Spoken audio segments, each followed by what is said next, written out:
Clotilde is the only heir to a multi-billion-dollar empire, but she suffers from a mental condition that makes doing simple everyday tasks nearly impossible for her. She cannot even fall asleep unless her maid performs a strange routine under her bedsheets every single night. Her mom is desperate to get her married off, but she has no idea that pretty much every crook in the city is after Clotilde's inheritance. That includes a certain lawyer who is planning to marry her just so he can steal the whole family fortune for himself. But just as his plan starts moving forward, Clotilde gets kidnapped. She ends up trusting the guy who took her, and the kidnapper suddenly has to figure out what matters more to him, the money or the innocent person he is now stuck with. The movie begins with an arrogant lawyer named Saverio, who is obsessed with building a fancy futuristic housing complex that is supposed to make him extremely rich. He finds a perfect stretch of beachfront property, but his assistant tells him that the land belongs to a powerful family who will not sell. Saverio believes they will take the cash when they see it, but the truth is, he is broke.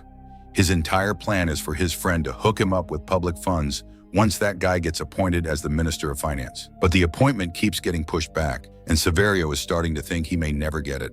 So he meets up with a man named Don Amilcar, and they come up with a plan to trick a rich widow named Donna Raimonda into financing the whole thing. Saverio is a commoner and cannot just walk up to her by himself, so Amilcar agrees to make the introduction. Amilcar is a nobleman from a famous family that has now lost its glory because they are broke. He needs a piece of the scam just to keep the bank from taking his house. But he warns Saverio that the woman is really sharp and that he should not mention money until much later, when he has earned her trust. While they plot, we meet the girl at the heart of everything, Raimonda's daughter Clotilde. Her maid Anna is getting her ready for her big coming-of-age party. Because she has lived in isolation her whole life, her mom is nervous that the young woman might do something that will embarrass them in front of everyone. That night, the mansion is packed with rich people, including Saverio and Amilcar. Amilcar is feeling bitter because nobody cares about his title anymore now that he is broke. But he is pleased when Raimonda actually comes over to greet him. He introduces Saverio, and the widow mentions that she has heard about his ambitious project. So Saverio completely ignores Amilcar's warning and starts pitching the project right away. But before he can get very far, Raimonda's mother-in-law shows up just to publicly humiliate Amilcar about all his failed ventures. To get away from her, they all move into a private room so they can meet Clotilde. But while everyone is standing around talking, Clotilde lifts her dress and urinates on the floor. Saverio sees the whole thing happen, but he wants to stay on Raimonda's good side, so he pretends like nothing happened while Anna rushes over to get Clotilde out of there as quickly as possible. Raimonda is embarrassed, but she is also impressed that Saverio did not make a big deal out of it in front of everyone. So she agrees to meet with him formally the next day to discuss his project. On the way home, Amilcar reveals that the whole party was basically a desperate attempt by Raimonda to find a husband for Clotilde. She is offering a large dowry that includes 20 kilometers of coastline that just so happens to be the exact piece of land that Saverio needs for his project. The land actually used to belong to Amilcar, but he lost it years ago in a gamble to Raimonda's late husband. He never bothered trying to get it back because he is the last of his family line, with no heirs to pass anything down to. Saverio tells Amilcar to adopt him. That way he would have an heir, and Saverio would have a noble title, which might impress the widow and give him some leverage. But Amilcar explains that the name does not mean anything anymore in social circles, so it will not help him one bit. The next day, Saverio shows up late to his meeting with Raimonda. They drive through her impressive vineyards and olive groves, and he starts pitching his project to her again, but she tells him she never discusses business while she is behind the wheel. They end up at her private mansion, where she claims she needs to cool off from the heat, and she immediately disappears to take a shower. When she comes back, she is wearing just a towel, and she asks him for help with something. One thing leads to another, and they end up spending the whole afternoon together. Afterwards, Saverio is feeling confident he has the deal in the bag. But then Raimonda tells him not to confuse what just happened between them with an actual business agreement. He starts to feel used and kind of stupid for assuming things. At lunch, he offers her a 30% stake in his project in exchange for $423 million, but she refuses to take anything below 70%. He tries to act like he is not desperate for the money, but she reveals she knows that he is completely broke. She also has inside information that his political contact will not get the Minister of Finance appointment. With nothing left to bargain with, Saverio sits there with a nervous smile on his face, realizing that she has played him yet again. That night, as he vents to Amilcar about his bitter experience with Raimonda, they notice Clotilde in her room with Anna by her side, attending to her needs. They realize that while she is a beautiful young woman, she might just be the perfect way to get to her mother and finally secure the money they need. Meanwhile, Clotilde struggles to sleep no matter what. She begins to cry, and only when Anna performs that weird little ritual under the sheets does she finally begin to relax. The next morning, the news confirms what Raimonda had told Saverio. His guy did not get the appointment, and he is left with no moves. So he goes back to Raimonda and accepts her original terms. But he adds that he wants to marry Clotilde, saying it is the only way to keep the wealth inside the family where it belongs. When Raimonda asks him why he did not just propose to her instead, Saverio immediately asks for her hand, but she refuses, explaining that she would lose her noble status if she married a commoner. But for her daughter, that arrangement actually works just fine. She agrees to call for a notary to come and make everything official. The next day, they announce the engagement to the entire Spina family. Saverio brings Amilcar along, since he has no family of his own to invite. The old man is thrilled to feel like a real nobleman again. Clotilde is there too, but she is barely aware that everyone else is making decisions about her life. To celebrate the engagement, Raimonda invites them both to an upcoming festival in the area. They accept the invitation, thinking that everything is finally going according to their plan. Then they move to the office to sign the official papers, and Saverio walks right into yet another one of Raimonda's traps. It turns out that Raimonda's late husband made her the sole person in charge of all of Clotilde's money and assets. Even after marriage, a husband would not have any control whatsoever over her fortune. Saverio is uncomfortable, but Raimonda tells him that since he only wants to be part of the family, the money should not really matter to him. Saverio signs the papers just to maintain his cover in front of everyone.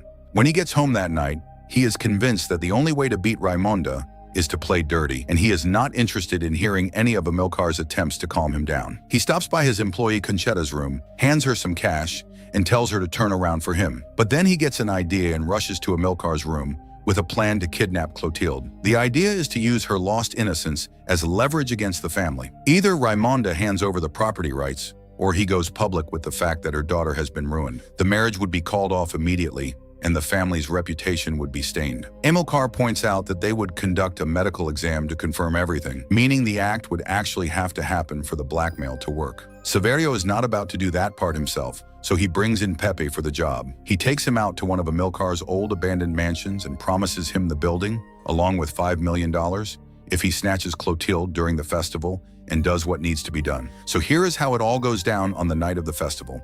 While Saverio is having dinner with the Spina family to establish a solid alibi for himself, Pepe sneaks into the mansion around midnight using the key Saverio gave him. Clotilde is, as usual, awake and restless, while Anna is trying her usual ritual to calm her down, but it is not working. Pepe bursts into the room wearing a mask and knocks out the old maid with a rag before doing the same to Clotilde and taking her away. The festival ends abruptly when one of Raimonda's maids whispers the news in her ear. The whole family gathers in the living room, and Raimonda demands to know how her daughter just vanished from a house that was full of staff members. The security team is completely clueless about how it happened, because there is no sign of forced entry anywhere. Saverio acts annoyed and reaches for the phone to call the cops, but Raimonda stops him, saying she is convinced that this is just about money. To avoid a scandal ruining the family name, she tells everyone in the room to spread the word that Clotilde has the measles and is under quarantine. When Saverio gets home that night, Conchetta tells him that Clotilde is down in the basement. He storms downstairs to confront Pepe about the change in location, but finds Pepe with a new attitude. He arrogantly says that he had to bring Clotilde there because the cops almost spotted him along the way. He also thinks it is fair that they share the risk. Then he tries to kick Saverio out of the basement so he can finish the second part of the plan. But Saverio roughs him up and reminds him who is in charge, making Pepe agree to move Clotilde to the abandoned mansion the next day. Saverio finds Clotilde crying and Conchetta trying to copy whatever Anna usually does to calm her down. He is disgusted by the whole scene, and he sends Conchetta away to make some tea instead. Alone with Clotilde for the first time, he tries singing a lullaby to calm her down, but then Clotilde grabs his hand, brings it to her mouth, and suddenly becomes calm. He tries to pull back from her, but she starts screaming loudly, so Saverio gives in just so the neighbors will not hear her screaming. However, this innocent moment leads to something he never expected. Afterward, he goes back to the living room to find that Conchetta has fallen asleep and did not hear a thing. The tea she made has gone cold, so he tells her to forget about it and watch Clotilde all night long instead. Saverio goes into the kitchen, unable to shake the memory of what just went down. The next morning, Raimonda tries to force Anna to go through her usual routine in Clotilde's room, as if nothing had happened at all. However, the old maid is barely keeping it together, and when the other Spina women barge into the room, they all begin to panic. Raimonda finds herself fighting just to keep the whole thing from leaking. Meanwhile, Clotilde is actually sleeping peacefully at the abandoned mansion. Before Saverio heads out, he puts Conchetta in charge of watching her. Pepe shows up at that moment, and Saverio pays him for his work so far. Pepe indicates his interest in completing the second phase of the plan, but Saverio tells him that it is already done and instructs him to make the ransom call later that afternoon. Hours go by as Saverio and Amilcar sit at the Countess's house, waiting for the call to come through. Nearby, the whole family desperately prays for Clotilde's safe return. By 6 o'clock, Pepe still has not called.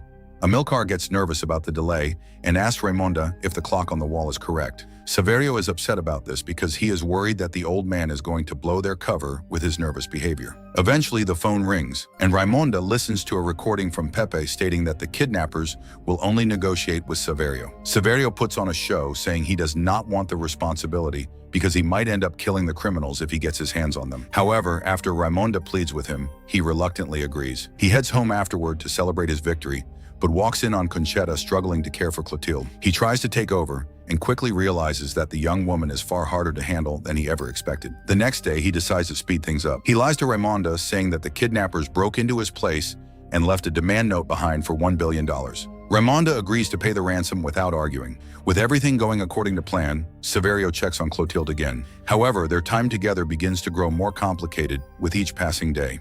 She continues to make innocent advances toward him, and though he tries to ignore them, he cannot stop thinking about what happened that night in the basement. A few days pass, and he becomes so occupied with his captive that he starts dodging Raimonda's calls. He instructs Pepe to make excuses for him, but seeing that Raimonda is losing her patience, he finally meets her at the bank. Raimonda hands over a briefcase full of cash, and she demands that he go rescue her daughter immediately. Saverio agrees, but the more time he spends with Clotilde at that hideout, the less the money seems to matter to him. He starts to feel something real and decides not to give her back. Amilcar thinks it is a good thing that Saverio has the money and can also control Clotilde however he likes and do whatever he wants without feeling guilty. Saverio tells him that he has discovered many ways to feel something real that the old man would not understand.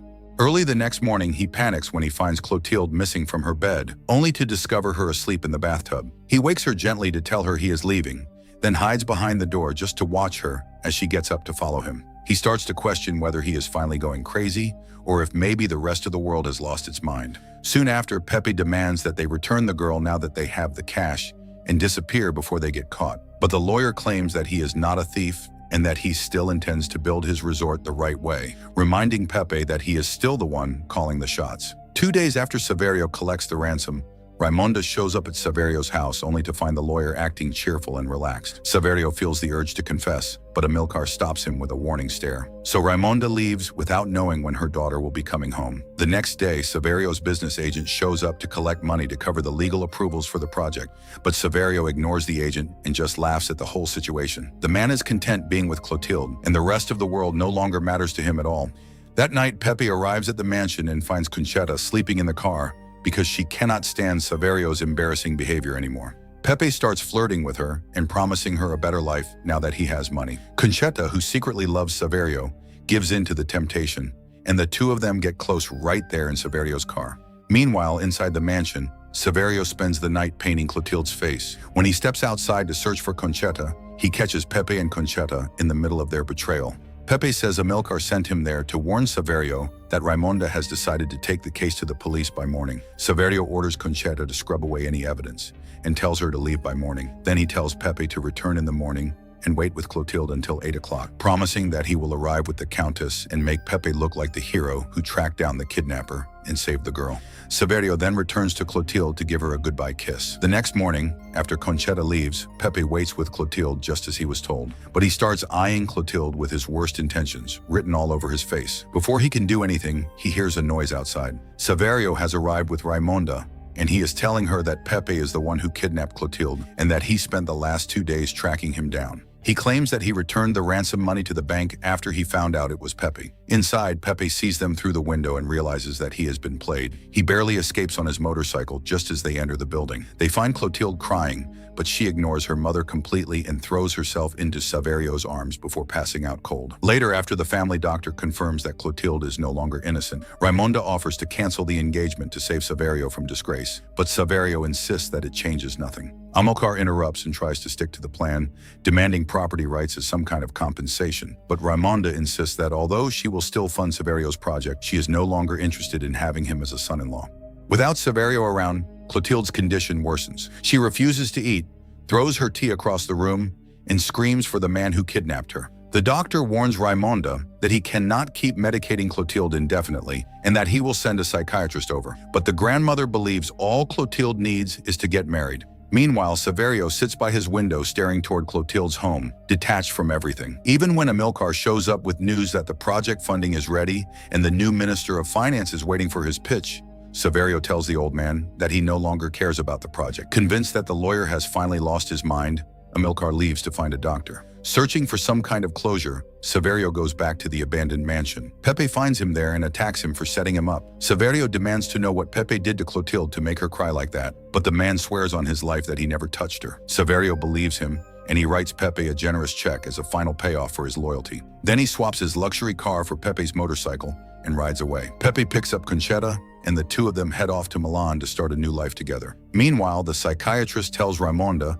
that Clotilde must be committed to an institution. Raimonda is terrified at the thought of losing her child to an asylum, so she decides that she will give Saverio absolutely everything he demands if he will just marry her daughter. She sends a maid to deliver a letter of surrender, but the maid returns immediately because the lawyer is already at the mansion. Saverio walks into the room and, without even opening the letter, tells Raimonda that he wants to marry her daughter without taking a single cent from them. Raimonda is surprised, and she quickly hides the letter. She leads him to Clotilde's room, which has been completely destroyed by the young woman's violent tantrums. Saverio finds her hiding under the bed, but as soon as he starts to speak, her whole face lights up. The Spina family watches from the doorway with joy as their broken heir finally finds some peace. Clotilde whispers that she loves him, bringing the film to an end. This story really illustrates a fundamental truth about human nature. We spend so much of our lives trying to calculate our way to happiness. We treat our goals as if they are business deals, thinking that if we can just acquire enough money, then we will finally become somebody worth being. But the irony is that the things we spend all that time planning for rarely bring us any real peace, while the things we never saw coming tend to change us the most. We try so hard to be ruthless because we think it will protect us from being mediocre, yet we completely forget that our greatest strength was never our ability to manipulate situations. It was always our ability to actually feel something. In the end, true fulfillment does not come from the plans we build inside our heads. It comes from the moments when we finally stop performing for the world and allow ourselves to be vulnerable with another person. Thanks for watching. I am new here, but I have plenty of content you won't want to miss. A like and follow would go a long way in helping this channel.